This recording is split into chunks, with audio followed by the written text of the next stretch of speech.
Algoritmos e linguagem C para engenharia elétrica. Estrutura de seleção if-else.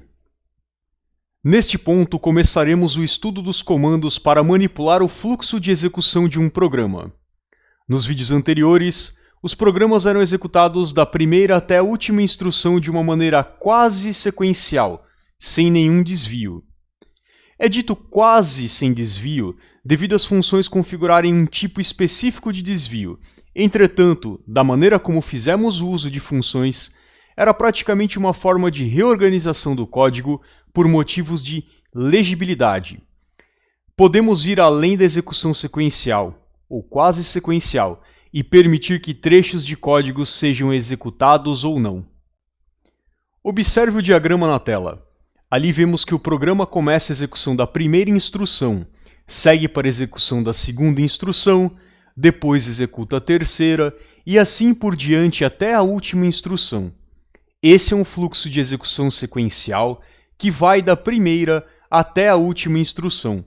Nos nossos programas em C, a primeira instrução a ser executada é a primeira instrução do bloco de códigos que compõe a função main. Quando fazemos uma execução sequencial, iremos executando instrução por instrução desse bloco de códigos até que a última instrução seja executada. Repare agora no novo diagrama, ao lado do diagrama que apresenta uma execução sequencial. No diagrama do lado direito, vemos um caminho alternativo a partir do símbolo de um losango. Ali, o código poderá executar instruções e depois retornar ao fluxo principal. Isso é um exemplo de desvio. Uma maneira de manipular o fluxo de execução é aplicar uma estrutura de seleção, também conhecida como estrutura de decisão. Estruturas de seleção fornecem meios de escolha entre dois ou mais caminhos de execução em um programa. O comando if da linguagem C permite, através de um teste de uma expressão booleana, executar condicionalmente um comando ou blocos de comandos, e é uma estrutura de seleção. Vamos ver, através de um exemplo, como funciona o comando if. O código if.basico.1.c apresenta o uso do comando if. Nesse programa, o fluxo de execução será desviado mediante a condição de um número ser maior do que zero. Quando essa condição, descrita através de uma expressão booleana, for verdadeira, será escrito na tela o número é positivo. Na linha 5, é criada uma variável chamada número para armazenar um valor informado pelo usuário que será obtido na linha 7 pelo uso da função scanf. Na linha 8, é utilizado o comando if com a expressão booleana número maior do que zero. A linha 9 é uma linha condicional que somente será executada quando o número informado for maior que zero, ou seja, o if permitirá um desvio condicional para executar um código que só fará sentido dependendo de um valor informado pelo usuário. Vamos ver a execução do programa.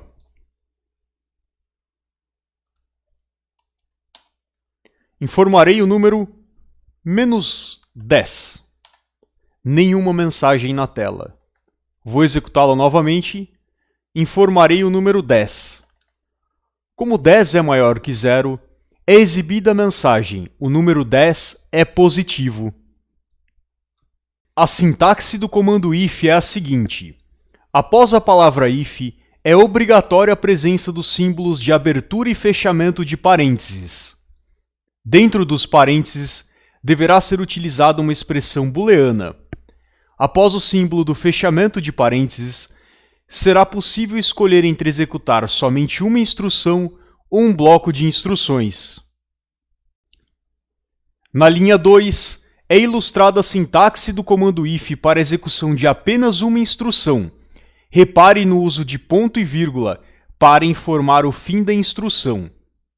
Na linha 8, é ilustrada a sintaxe do comando if para a execução de um bloco de instruções.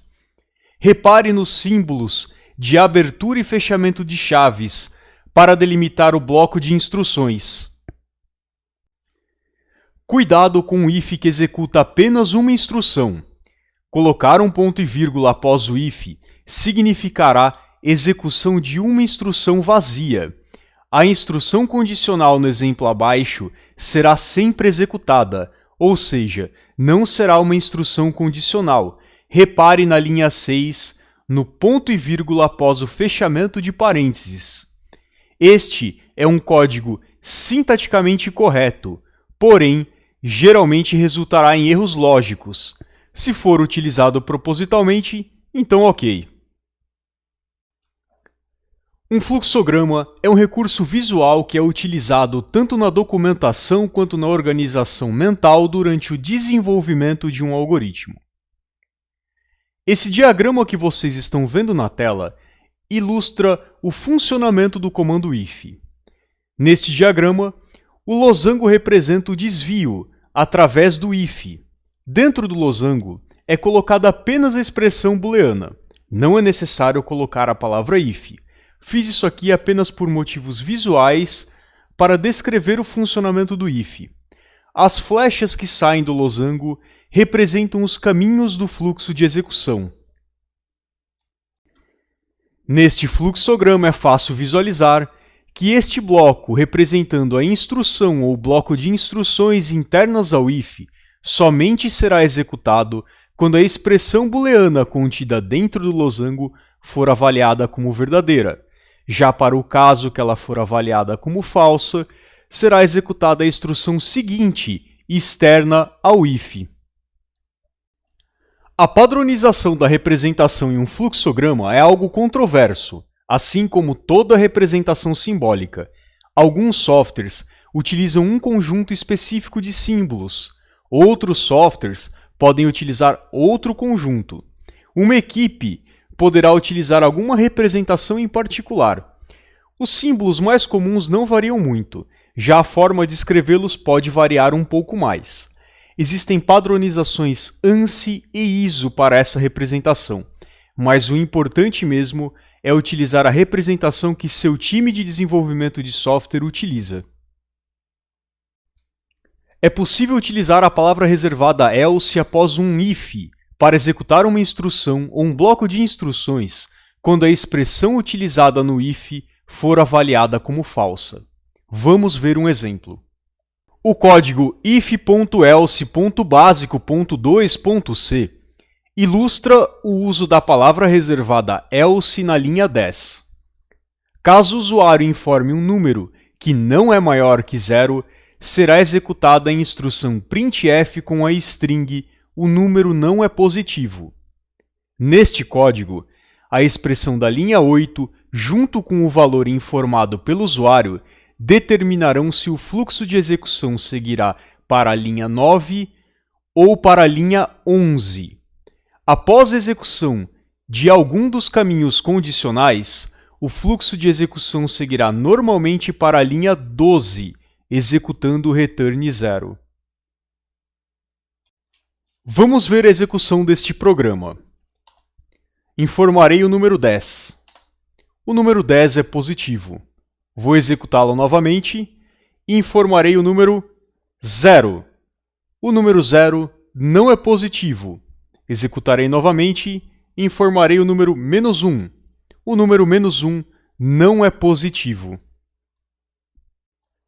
A sintaxe do comando if-else é praticamente a mesma sintaxe do comando if. A diferença é a presença da palavra reservada else. Aqui vemos a sintaxe para o uso do else com apenas uma instrução. Aqui vemos a sintaxe do if-else com o else possibilitando a execução de um bloco de instruções.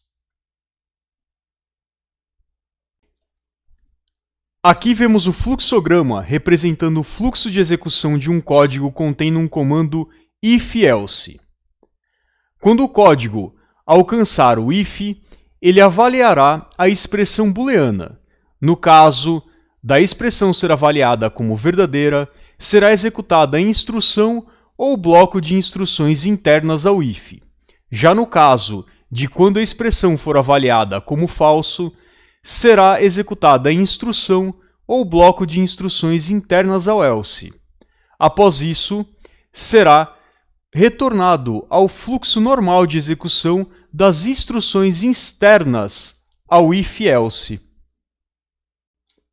Existe uma relação das palavras reservadas na linguagem em C com a língua que falamos e também com a maneira que pensamos. A palavra if é a palavra da língua inglesa que pode ser traduzida como C. Já a palavra else é a palavra da língua inglesa que pode ser traduzida como senão.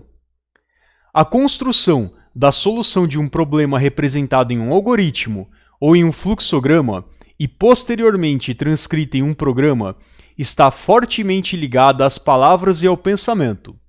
Toda vez que você verificar a necessidade de uma condição para a resolução de um problema, é quase certo que será a hora de utilizar um comando if-else.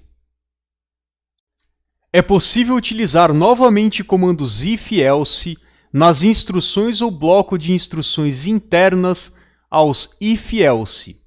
O nome dado a essa construção de código é if-else aninhados. Veja um exemplo.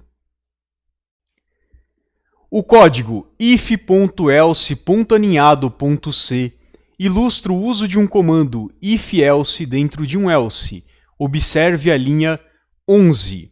Aqui o if-else é considerado uma única instrução e, por isso, não foi necessário utilizar chaves para delimitar um bloco. Essa construção permite verificar se um número possui um valor considerado positivo, negativo ou é o próprio valor zero. Aqui vemos o fluxograma do programa para decidir se o número informado é positivo, negativo ou zero. Esse fluxograma é um exemplo de fluxograma para representar if-else aninhados. Neste bloco, vemos a atribuição do valor zero à variável número.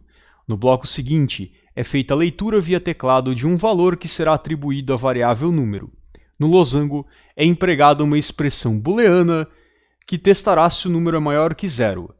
Caso o valor dessa expressão booleana seja avaliada como positivo, será exibido na tela o número é positivo.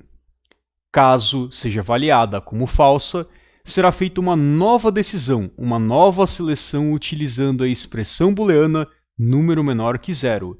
E nesse caso, se ela for avaliada como verdade, será exibido na tela o número é negativo. Já se ela for avaliada como falso, o número será zero.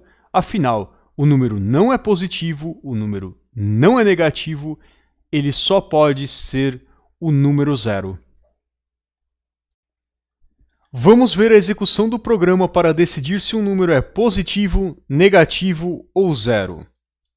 Informarei o número 1. O número 1 é positivo. Informarei o número -1. O número -1 é negativo. Informarei o número 0. O número é zero. Essas foram as referências utilizadas para a elaboração deste material. Deixarei o link para o repositório do GitLab na descrição do vídeo. Nesse repositório serão armazenados os códigos apresentados. É isso, até o próximo vídeo.